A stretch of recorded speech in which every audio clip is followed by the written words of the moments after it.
We have all been there. A new project, a fresh notebook, a bold resolution. The first few days are fueled by pure, unadulterated excitement. But then something shifts. The momentum stalls. The tabs stay open. The book stays half-read, and the ambitious plans gather dust. We often label this as laziness or a lack of discipline, but modern neuropsychology suggests something far more complex. It isn't that you are incapable, it's that your brain is caught in a sophisticated survival loop. It is a war between your desire for progress and your brain's instinct for safety. The Zeigarnik Effect and cognitive load. In the 1920s, psychologist Bluma Zeigarnik discovered a fundamental truth about human memory. Our brains remember uncompleted tasks much better than completed ones. This creates what is known as the Zeigarnik Effect. While this sounds helpful, it has a debilitating side effect. When you have 10 unfinished tasks, your brain stays in a constant state of high alert. These open loops occupy your working memory, leading to cognitive overload. You aren't finishing your work because you are lazy. You aren't finishing because your brain is exhausted from simply keeping those files open in your mental background. Every unfinished task is a leak in your battery. The perfectionism trap and safe failure.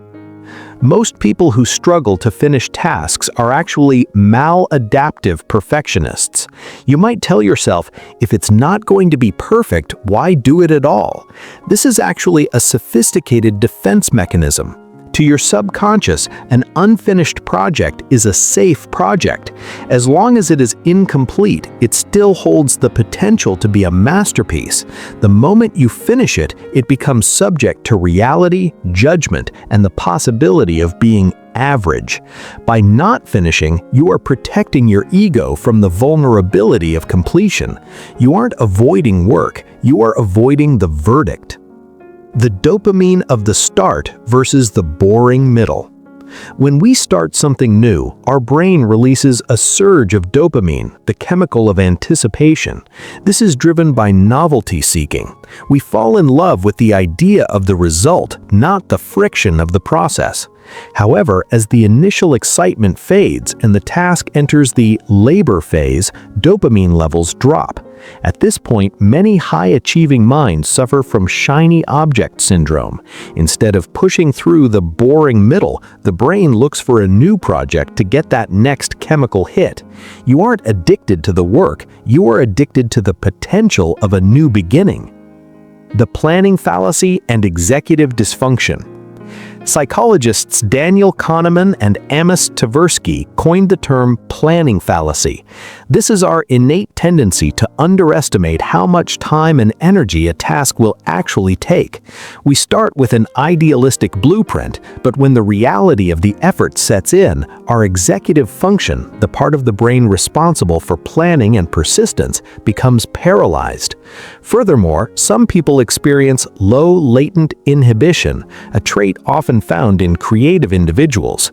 This means your brain takes in too much information, making every new idea feel just as important as the one you are currently working on. You aren't distracted, you are hyper-aware, and that awareness makes finishing a single task feel like an impossible sacrifice. From paralysis to completion, the neurobiology of success. To break this cycle, we must shift our internal narrative from doing to closing. Research from the Harvard Business Review suggests that small wins are the greatest predictors of long-term success. If you are stuck in analysis paralysis, you need to lower the neurological stakes. The 70% rule: aim for done, not perfect. Accept that a completed task at 70% quality is infinitely more valuable to the world than a 100% perfect idea that never leaves your head. Close the loops. Audit your life. If you haven't touched a project in 6 months, officially cancel it. Closing the loop, even by quitting, frees up the mental RAM your brain needs to focus on what actually matters. Quitting is often more productive than trying indefinitely. The 5-minute entry. When the wall of a task feels too high, commit to just 5 minutes. This bypasses the amygdala, the brain's fear center, and allows the prefrontal cortex to take over. Often, the hardest part isn't the work itself, it's the transition from stillness to motion. The sanctuary of the finish line. Understand this, you are not a procrastinator by nature. You are a person who has learned to fear the end because you equate it with judgment or the end of excitement. But there is a unique peace found in completion, a version of yourself that doesn't exist in the chaos of maybe later.